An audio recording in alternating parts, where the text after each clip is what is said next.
Amis Cancer, on se retrouve donc pour la deuxième partie de votre tirage, votre extension, donc pour le mois de juin 2023. Alors j'ai beaucoup ri, franchement ça m'a fait bien marrer parce que première partie donc de votre guidance, persuader la meuf que c'était le soleil. Voilà, c'est à la fin quand j'ai voilà que en fait je me suis dit mais n'importe quoi, c'est pas le soleil, c'est le fou. Bon voilà.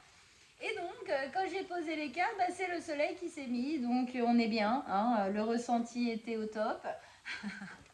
Donc effectivement, énergie de base, donc le fou en premier, c'est le plus grand des nouveaux départs des cartes du tarot, d'accord. C'est un nouveau départ très franc, euh, très libre. Il y a une certaine originalité dedans par rapport à ce qu'on a vécu en fin de compte dans le passé. C'est des envies, c'est des espoirs. On se jette dans le vide, dans l'inconnu un peu, mais c'est de l'excitation, ok. Donc effectivement, bien sûr, ce genre de nouveaux départs peuvent faire ressortir des peurs et des souffrances parce que ben, on prend entre guillemets des risques. Alors moi j'appelle ça des risques mesurés, d'accord, hein, parce que vous n'allez pas vous foutre en l'air, c'est pas ça, mais c'est des risques. Ouais, c'est une sensation intérieure, hein, d'accord. Mais en tout cas, ici, il y a quelque chose de l'ordre de la confiance, de faire confiance à la vie aussi, à notre envie. Il y a une envie de se déployer, il y a une envie de se libérer. Et avec ça, bah oui, effectivement, il y avait bien le soleil, je l'avais bien senti à cet endroit-là. Et donc, ben, c'est notre ambition profonde. C'est aussi une notion d'initier quelque chose de nouveau. C'est une notion de confiance, d'avoir envie de faire rayonner les choses dans notre vie, d'avoir du pouvoir, de l'envie, de la joie, de faire prospérer aussi les choses dans notre existence. Il y a vraiment une notion de sortir peut-être d'un certain... mince, j'ai pas le mot, de quelque chose qui ne bougeait pas beaucoup, en tout cas. Et là, paf, on remet du mouvement. Ça vient nourrir l'enfant intérieur joyeux, innocent, qui a envie de vivre une vie avec plein de rebondissements. On vient nourrir à ce moment-là cet enfant intérieur en nous, en initiant, en fin de compte, dans notre vie, de nouvelles choses, en plantant de nouvelles graines qui vont nous permettre de vivre de belles choses. Voilà, de belles choses. Alors avec ça, ici, on avait le valet de bâton qui parle très bien du coup avec ces deux cartes-là, qui est une graine qui est plantée pour un nouveau départ, qui est en train de se construire et qui va vraiment s'initier pleinement, peut-être un petit peu après, mais en tout cas, on sent bien que c'est le mouvement qui est mis dans tout ce que vous êtes en train de faire en ce moment. Et effectivement, on se relie à ça, d'accord, qui est un mouvement de liberté, de libération, d'envie, de joie. On continue à avancer, on continue d'apprendre, on continue à expérimenter, on continue en fin de compte à évoluer quoi, hein, en liberté dans notre vie, dans notre existence. Avec ça, on a la 7 de denier qui nous parle de... faire le bilan. C'est la moisson, on le voit bien sur cette carte. C'est une carte de moisson, c'est-à-dire tout ce que j'ai déjà commencé à planter ici, de l'ordre de la libération, de la joie, de l'évolution, pardon, de l'évolution, du bonheur. Eh bien, il est bientôt temps d'en récolter les fruits. D'accord ? Justement, dans ce nouveau départ, on nous dit que quelque part, on est déjà dedans, mais il va vraiment s'instruire réellement un peu plus tard. Il faut encore nourrir tout ça, il faut encore travailler au champ, d'accord. Mais effectivement, le résultat de vos durs efforts sera là. vous allez pouvoir faire le bilan, effectivement, de ce qui a été posé dans votre vie et dans ce qui a été posé dans votre vie en global, hein, ce qu'il y a à en retirer de leçons et ce qu'on a envie de perpétuer, hein, en positif, qu'est-ce que j'ai envie de garder et ce que par contre on a envie de lâcher parce que ça a pourri le champ, ça a pourri certaines choses et c'est ce qu'on parlait ici avec la transformation de ces vieilles blessures qui, grâce à ce qui est en train de se mettre en place, vont pouvoir effectivement être quand même pas mal neutralisées, je pense. Ici, on avait l'empereur qui nous disait de prendre contact avec nous-mêmes, de prendre en charge et en responsabilité notre vie, d'être vraiment le principal acteur de notre vie, de faire les choses pour nous, de nous donner la légitimité, le droit à se mettre en action, à bouger, à tenter de nouvelles choses, à initier de nouvelles choses, à sauter dans le vide, là, comme ça, de la vie, qui clairement nous prépare de belles choses en plus. C'est très positif, d'accord. Et donc, effectivement, de ne pas, ici, c'est un peu genre, on n'y réfléchit pas à deux fois, on y va. Avec ça, on a l'as d'épée. Encore une carte de nouveau départ. Il y en a quand même. Hein. Encore une carte de nouveau départ ici qui nous parle d'une décision franche. On prend une décision d'avancer. On prend une décision de couper les choses. On coupe le passé. Ce qui a été fait ne se reproduira pas obligatoirement. C'est une volonté de votre part et vous faites les efforts pour et les choses se feront. D'accord ? Ici, il y a quelque chose de très décisif. Il y a quelque chose aussi qui met la lumière sur l'ombre. D'accord ? Hein, l'as d'épée, c'est... on est franc, on est sincère, on va dans une direction et on ne faillit pas, quoi. Hein, on sent bien que le soleil ou la lune, en tout cas ce luminaire, est juste derrière l'as, d'accord ? Il va s'élever, il va se réveiller, il va pouvoir mettre la lumière sur cette ombre qu'on avait, d'accord ? Pourquoi ? Parce que l'as sort de la 10 d'épée. La 10 d'épée, c'est justement, on va se relever de fortes souffrances. On va mettre, c'est le jour qui se relève enfin, c'est la roue qui tourne et voilà, paf, il est là. Et ça n'arrivera qu'en étant effectivement très décisionnaire de votre vie et en vous mettant en action dans celle-ci. Alors ici, effectivement, au milieu, on voyait bien ce qu'on coupait, on voyait bien de quoi on sortait ici. On voyait bien les choses ici à ne pas refaire, hein, les choses qui ont été souffrantes, qui ont pourri certains trucs. Hein, on a bien compris ici qu'il y avait des souffrances à dégager, à transformer.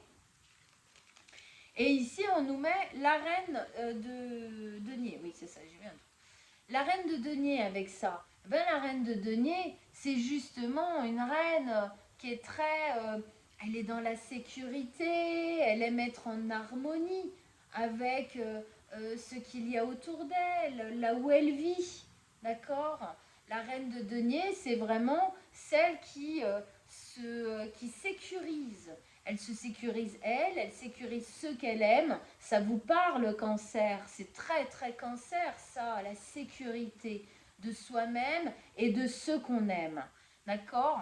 Et on sent bien en fin de compte que d'une certaine manière, ces douleurs ne vous ont pas permis de poser cette sécurité autant que vous auriez voulu le faire. Il est temps en fin de compte de déblayer encore plus pour ceux qui ont déjà fait, de déblayer encore plus pour vraiment poser cette harmonie en vous.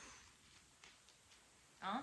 Et effectivement, on est au-dessus de la 7 de denier qui fait le bilan, hein, et qui va récolter le fruit de son dur labeur au champ.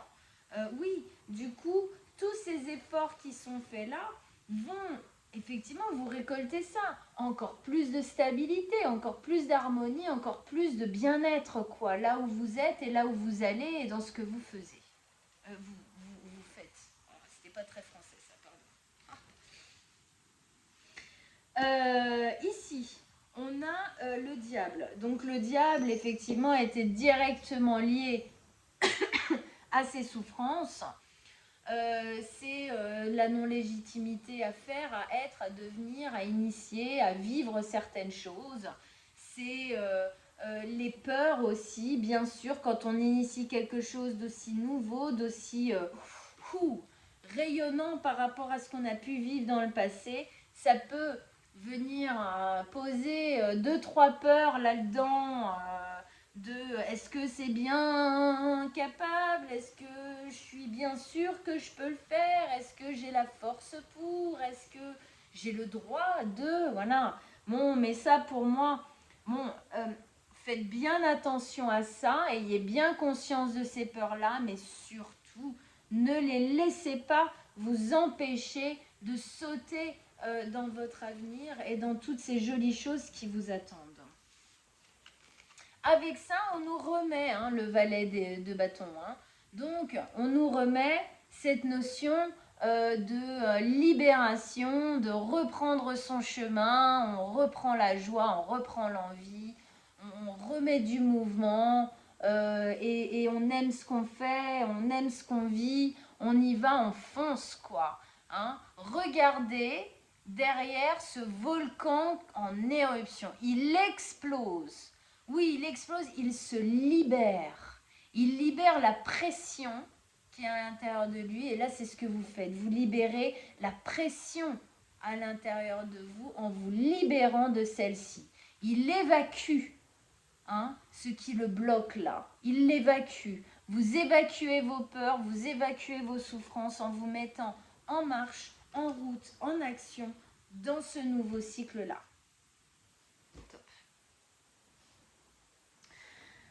Avec ça, ici, vous avez la mort, la renaissance. Donc effectivement, on disait que déjà, c'était le fait, cette transformation-là. Clairement, en initiant ça, vous transformez des choses de l'ordre du fondamental chez vous, et c'est fondamental de le faire. Et aussi, la mort, la renaissance, c'est le fait de finir, clôturer, on avait cette notion-là aussi avec l'ASDP, avec un passé douloureux. On fait mourir une part de nous-mêmes négative du passé, les souffrances, les traumas, les difficultés, tout ça. On fait mourir ça, on deuille ça pour renaître vraiment dans ce beau, cette belle initiative, ce beau mouvement-là qui est en train de se présenter à vous. Avec ça, on vous met la grande prêtresse. Alors la grande prêtresse, elle est sage.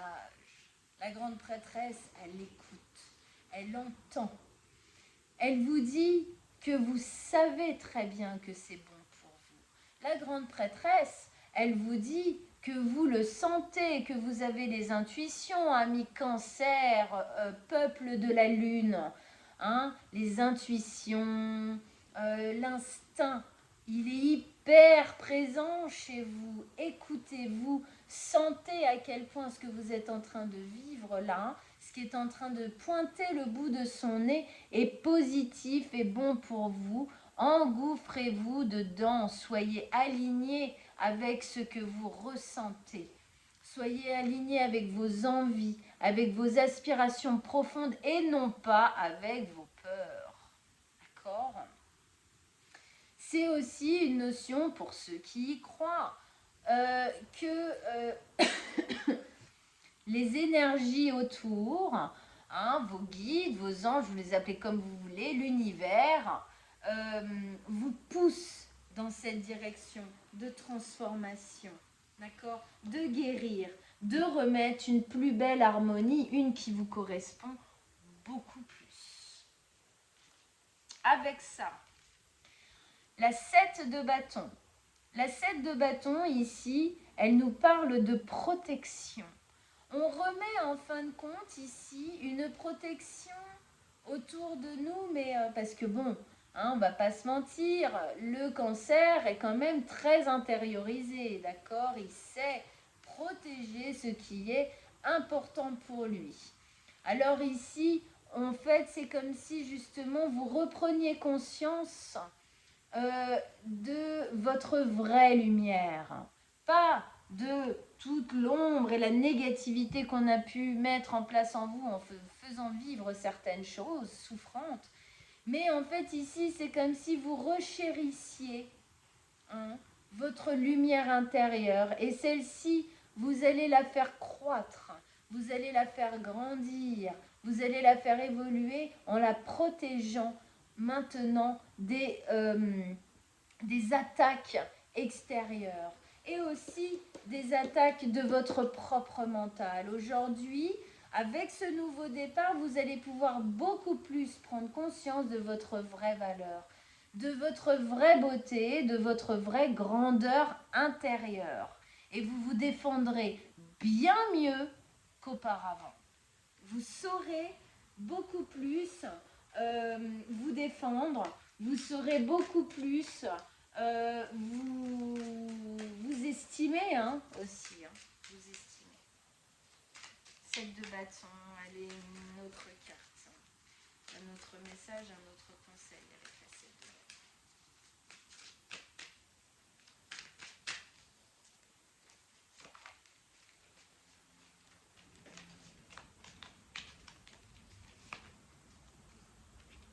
bâton. Ah bah d'accord. Bon, bah 7 de bâton et 7 de bâton, hein, voilà. Donc bah voilà, bah, c'est ce que je viens de dire, fois 2. Donc, on s'estime plus, on sait mieux se protéger. Ça parle ici avec cette carte de l'harmonie. On est plus en harmonie avec ce qui est autour de nous, plus en sécurité.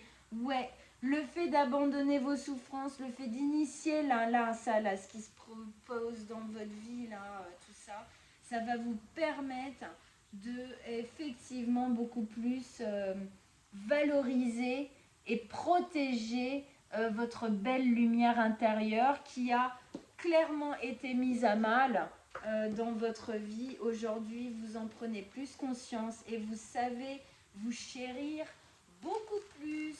Mais pour ça, faut couper avec le passé, faut initier tout ça, faut y aller. Ok. Allez, un dernier message, un dernier conseil pour nos amis les cancers avec Oshozen Taro. Eh ben, elle a sauté et je trouve qu'elle est parfaite. Elle s'appelle l'éveil.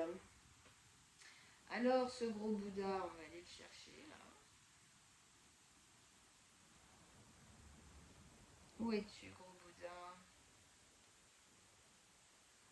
Parce qu'en plus, bien sûr, sur celle-là, il marque pas de chiffres ou de numéros ou quoi, donc ils me font galérer. Merci. C'est pas grave, hein, je vais la trouver, vous inquiétez pas, elle est là. Ok. Hop, je vous la montre et je la lis.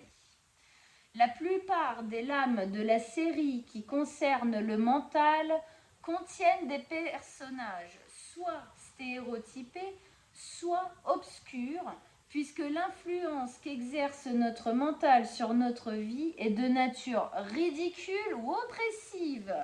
Qu'est-ce qu'on disait ici? Voilà. Mais cette carte de l'éveil représente un Bouddha immense. Il dépasse même les étoiles et au-dessus de sa tête, il n'y a que le vide pur. Sauter dans le vide. Il symbolise l'intelligence consciente, ouverte à tous ceux qui deviennent maîtres de leur mental.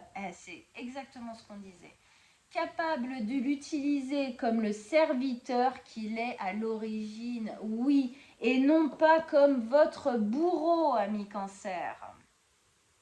Lorsque cette carte apparaît dans un tirage, elle signifie que vous disposez maintenant en vous d'une clarté pure, vous vivez un détachement dont les racines se trouvent dans le plus profond silence au cœur de votre être. Pardon, mais quand même, cette carte, elle se pose là, hein, j'ai envie de dire. C'est un truc de dingue. Vous ne souhaitez plus saisir les choses avec votre intellect. Votre compréhension est devenue universelle. Elle est en harmonie avec la pulsion de la vie. Acceptez ce cadeau formidable et partagez-le avec les autres. Sautez, sautez, sautez. Ok, ami cancer. Bon, là, j'ai envie de dire, j'ai rien à dire de plus parce qu'elle est juste venue faire un espèce de condensé combo de tout ce qui a été dit dans ce tirage. J'adore, moi, magnifique. Ok, super. Moi, je kiffe. Bon, bah, j'espère que ça vous a motivé autant que moi. Je suis pas cancer, mais ça m'a grave motivé. Voilà. J'espère que ça vous a parlé surtout et donné l'envie, effectivement, bah, de dépasser, d'initier, hein, d'aller dans votre vie, ami cancer. Très, très beau signe. Allez-y, vous le méritez. Ok ? Bon, vous pouvez aller voir si vous en avez l'envie, l'extension de votre ascendant et lunaire, ça vous donnera d'autres informations, ça viendra compléter encore plus ce message-là. Si vous désirez une guidance personnelle, donc soit sur mon site l'univers de Manuela, rubrique contact guidance personnelle ou directement sur mon mail que je mettrai aussi en dessous. Vous m'envoyez un petit message et nous prendrons rendez-vous ensemble avec grand plaisir. Je vous souhaite un très très bon mois de juin. Je vous embrasse très fort. Ciao ciao, amis cancer.